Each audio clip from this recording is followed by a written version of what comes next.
Tulip Siddique প্রধানমন্ত্রী বরাবর দেওয়া তার পদত্যাগপত্রে লিখেছেন, প্রিয় প্রধানমন্ত্রী, আপনি অবগত আছেন আমার অনুরোধে বিষয়টি নিয়ে গভীর পর্যালোচনা করার পর স্যার লরি নিশ্চিত করেছেন আমি মন্ত্রিত্ব বিধি ভঙ্গ করিনি।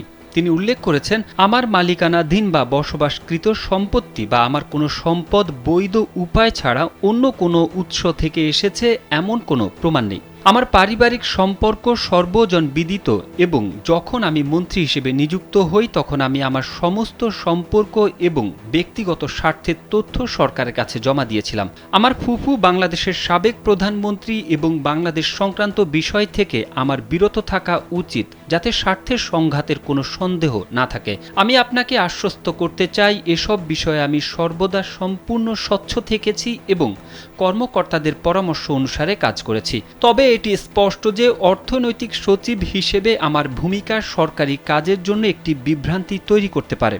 আমার আনুগত্য সব সময় এই লেবার সরকার এবং তার জাতীয় পুনর্বীকরণ ও রূপান্তরের কর্মসূচির প্রতি থাকবে। তাই আমি আমার মন্ত্রিত্ব থেকে পদত্যাগ করার সিদ্ধান্ত নিয়েছি।